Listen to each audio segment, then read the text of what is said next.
Speed news के पेश करदा हैं Prince majestic wedding mall, SYJ complex, चार मीनार।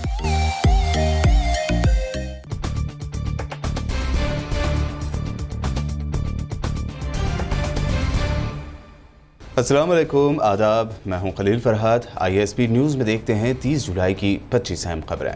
हज 2021 के कामयाब इनेकाद के बाद उम्रा ज़ायरीन के इस्तकबाल की जा रही हैं तैयारियां। मक्का में 2 लाख और मदीना में 70,000 कमरे उम्रा ज़ायरीन के लिए किए गए अलॉट। सऊदी अरब का बड़ा ऐलान, 1 अगस्त से फॉरेन टूरिस्टों के लिए खोल दी जाएंगी सरहदें। वैक्सीन के दोनों डोज लेने वाले और 72 घंटों के दौरान ली गई कोरोना की नेगेटिव रिपोर्ट पेश करने की रखी है शर्त।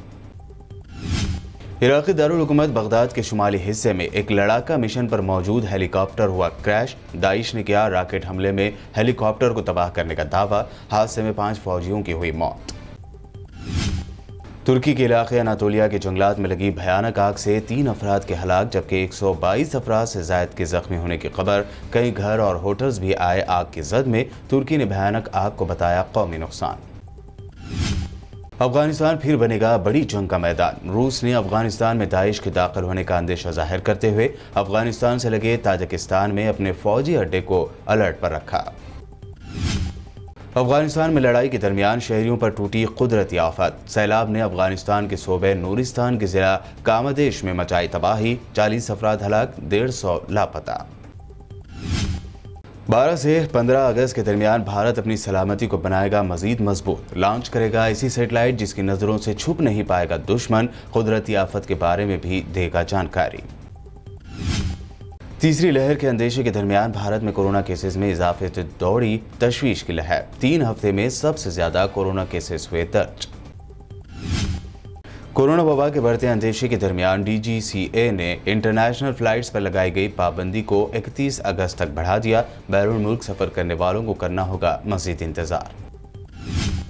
कई रियासतों की तरह महाराष्ट्र में भी खुले स्कूल। सोलापुर में स्कूल खोले जाने के बाद 600 से ज्यादा बच्चे कोरोना से हुए मुतासिर। बच्चों को स्कूल भेजने से कतरा रहे हैं पेरेंट्स।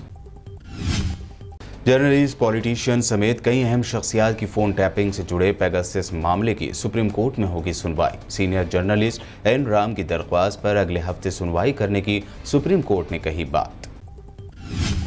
पार्लियामेंट में हंगामे की वजह से कार्रवाई हुई मुलतवी। अपोजिशन ने 2 टूक अल्फाज में कहा, पेगासस मुद्दे पर बहस को तैयार होगी मोदी सरकार, तभी पार्लियामेंट में थमेगा हंगामा। अपोजिशन को मुत्तहद करने की कोशिश करने वाली बंगाल की CM ममता बनर्जी दिल्ली में सरकर्दा लीडरों से मुलाकात के बाद कोलकाता हुई रवाना। शरद पवार से नहीं हो सकी मुलाकात तो बोली ममता, हर 2 महीनों में राजधानी आती रहूंगी।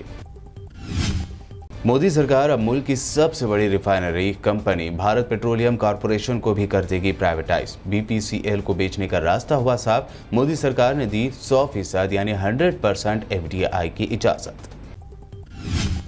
असदुद्दीन ओवैसी ने किया ट्वीट, लिखा, वजीर आजम की हुकूमत में सरकारी बैंकों ने 8 लाख करोड़ के कर्जों को बट्टे खाते में डाल दिया। अगर दौलतमंदों के लिए ऐसी सहूलत मुहैया है तो किसानों, स्टूडेंट्स, छोटे व्यापारी व दीगर के लिए क्यों नहीं।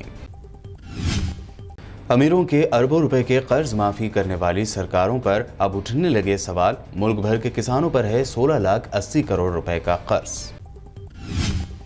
PM मोदी की जानिब से योगी हुकूमत की वाहवाही की खुली पोल। 4 सालों से गांव का दौरा नहीं करने वाले BJP MLA कमल मलिक को बरहम गांव वालों ने सीवरेज के पानी में चलाया। वायरल हुआ वीडियो। तेलंगाना के IT मिनिस्टर KTR ने सर्कल अपैरल पार्क में गोकुल दास इमेजेस अपैरल फैक्ट्री का रखा संगे बुनियाद। 1000 से ज्यादा मुकामी लोगों को मिलेगा रोजगार। तेलंगाना माइनॉरिटी मिनिस्टर कोपुला ईश्वर ने तेलंगाना स्टेट उर्दू एकेडमी की जानिब से 2018-19 के तालीमी साल के लिए 69 टीचर्स को दिया best Urdu teacher award. Etela Rajendra की जानिब से दलित समाज के खिलाफ किए गए रिमार्क पर TRS MLA दानम नागेंद्र ने जाहिर की नाराजगी। माफी मांगने का किया मुतालबा। रियासत तेलंगाना में कोरोना के कम होते केसेस के बाद खोल दिए गए सिनेमा थिएटर्स के मालिकीन व जिम्मेदारान को दी कोविड प्रोटोकॉल पर सख्ती से अमल करने की हिदायत।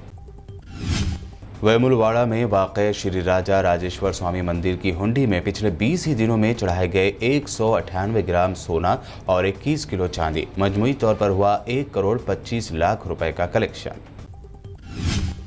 तेलंगाना के जिला मुलुगु की पुलिस ने इंटर स्टेट स्मगलर्स गैंग के 2 अफराद को गिरफ्तार करते हुए उनके पास से बड़े शेर के चमड़े को कर लिया जब्त। भारत की झोली में गिरेगा एक और मेडल। फीमेल बॉक्सर लवलीना पहुंची सेमीफाइनल में। जर्मनी और चीन की खिलाड़ियों को हराकर सेमीफाइनल में जगह बनाने वाली लवलीना को मुल्क भर से दी जा रही है मुबारकबाद।